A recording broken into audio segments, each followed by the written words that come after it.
কক্সবাজার সমুদ্র সৈকত বাংলাদেশের সর্ববৃহৎ পর্যটন কেন্দ্র ও বিশ্বের সবথেকে বড় সমুদ্র সৈকতের জন্যে এটি সারা বিশ্বের কাছে সমাদৃত।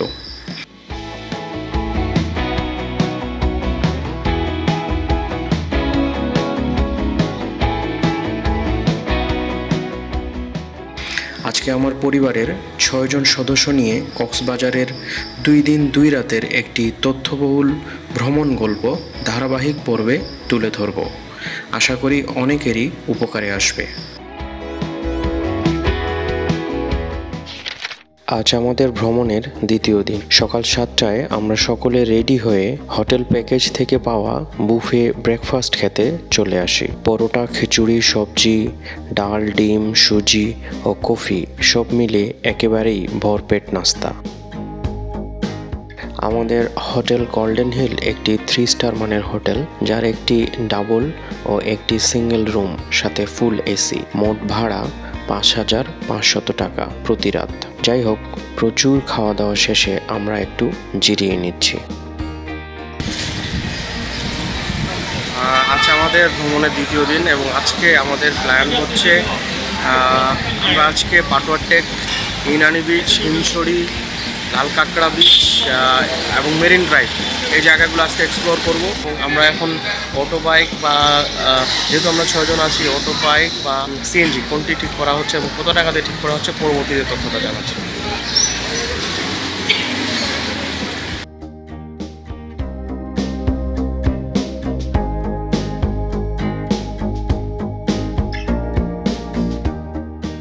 এই হলো ভোর সকালে দেশের সবথেকে সুন্দর রাস্তা মেরিন ড্রাইভ। মনে হচ্ছে হাতের ডান পাশে উত্তাল সমুদ্রের গর্জন, বাম পাশে পাহাড় আমাদের নিয়ে যাচ্ছে স্বপ্নীল জগতে। আমরা এখন মেরিন ড্রাইভে। একটি বিষয়, সমুদ্র সৈকতের বালু কিন্তু খুব ধারালো, সেজন্য মোটা 1 ফিতার স্যান্ডেল নয়, বরং চিকন 2 ফিতার স্যান্ডেল ব্যবহার করবেন, অন্যথায় পা ফসকা পড়ে যাবেই।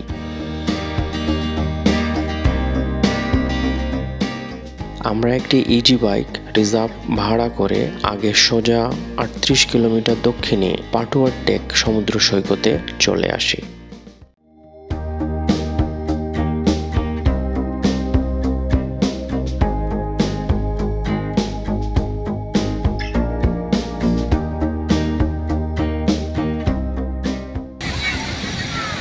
আমরা এখন পাটোয়ার টেক সি বিচে অবস্থান করছি। দেখতে পাচ্ছেন অসাধারণ একটি বিচ এবং এখানে মূল বিশেষত্ব হলো এখানে অনেক পাথর এই বিচে এবং পানিগুলো একেবারে স্বচ্ছ। যদিও আকাশে অনেক তাপমাত্রা বিরাজ করছে, তারপর এখানকার বাতাসটা খুবই ঠান্ডা। যাই হোক, আমরা এটা ঘুরে দেখব, তারপরে আপনাদের সুন্দরভাবে দেখানোর চেষ্টা করব আর অন্যান্য তথ্য তো দিচ্ছি।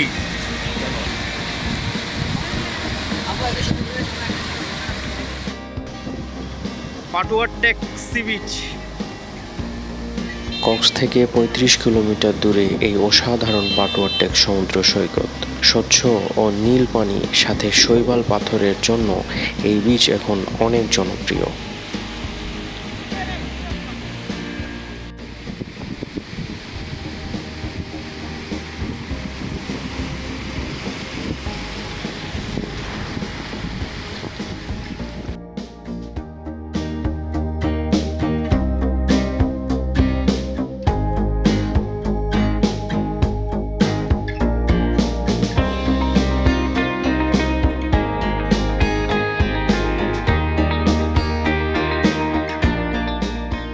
এরপরে চলে আসি বিশাল ঝাউবন, লাল কাঁকড়া ও স্বচ্ছ নীল পানির অপার সৌন্দর্যমণ্ডিত প্যারাসেইলিংয়ের জন্য বিখ্যাত ফানফেস্ট সমুদ্র সৈকতে।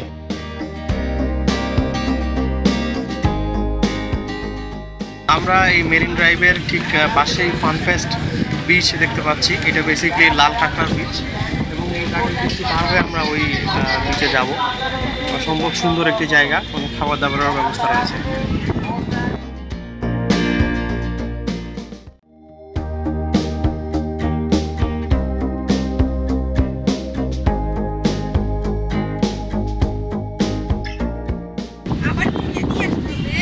হ্যাঁ, কি মজা। আমরা এখন কোথায় যাচ্ছি? কাঁকড়া ব্রিজে আমরা যাচ্ছি।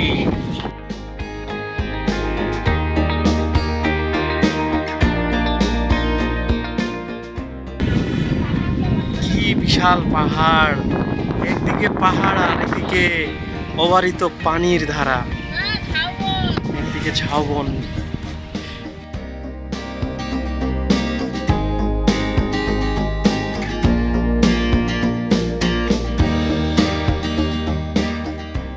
আমাদের পিছনে আকাশচুম্বী পাহাড় আর সামনে অবারিত ঝাউবন, সাথে পাখির কিচিরমিচির। এইরকম পরিবেশে আমরা এগোচ্ছি তো সৈকতের দিকে।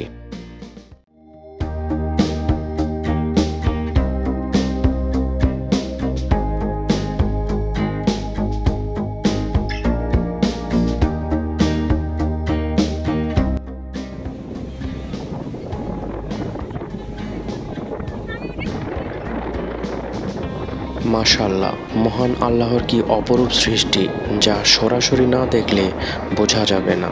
আমরা সকাল সকাল বেরিয়েছি বলেই সকল সৈকত প্রায় ফাঁকা। নীল সাগরের আঁচড়ে পড়া ঢেউ ও সমুদ্রের উত্তাল গর্জনে আমার পরিবারের সবাই যে যার মতো সুন্দর এই প্রাকৃতিক সৌন্দর্য উপভোগ করা শুরু করলাম। কি সুন্দর।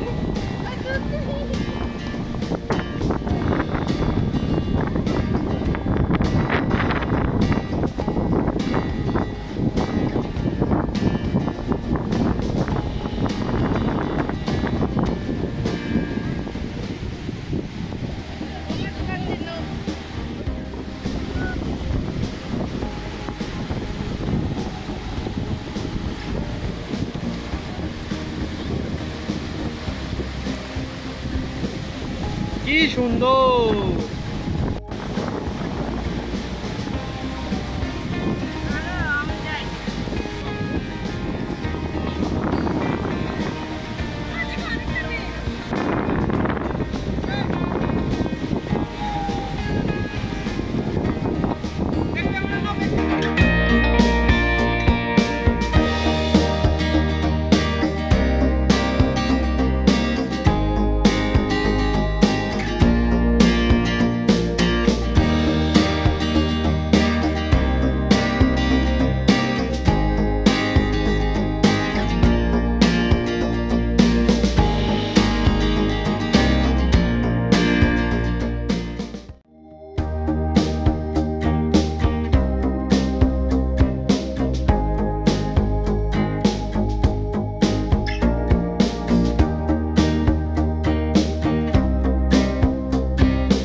সৈকতে বিচরণ আর প্রিয়জনের নাম লিখন সে এক অন্যরকম ভালো লাগা।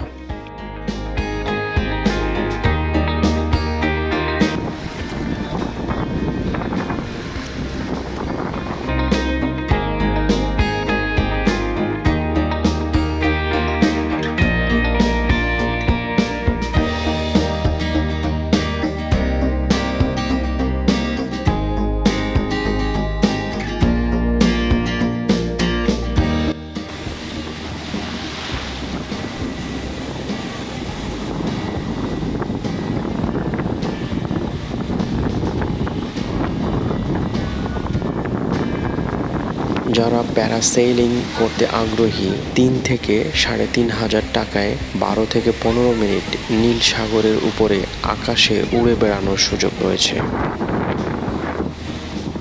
এবার হিমছড়িতে চলে আসলাম। 40 টাকা জন প্রতি টিকিট কেটে ইকো পার্কের সিঁড়ি বেয়ে প্রায় 300 ফুট উচ্চতায় ওঠার পর এক পাশে পাহাড় আর অন্য পাশে সমুদ্রের মনোমুগ্ধকর দৃশ্য দেখে হৃদয়টা জুড়িয়ে গেল।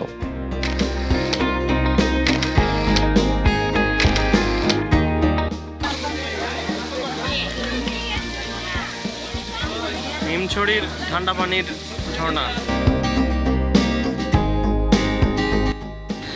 পাটোয়া টেক থেকে শুরু করে মোটামুটি 5-6টা স্পট খুব সুন্দরভাবে ঘুরে দেখলাম। আমাদের সাথে ছিলেন, আমার নাম হচ্ছে দিল মোহাম্মদ। আমি এখানে মনে করেন অটো চালাই প্রায় 14 বছর মতো। 14 বছর। তো দিল মোহাম্মদ ভাইয়ের মোবাইল নাম্বারটা একটু বলে দেন। 01877458924। আজকে প্রায় গোটা দিনই ঘুরলাম আমরা, সেই সকাল বলতে গেলে 8টা থেকে শুরু করে এখন 2টা 3টা বাজতেছে, গোটা দিনই ঘুরলাম। ওনাকে আমরা 1500 টাকা দিলাম এবং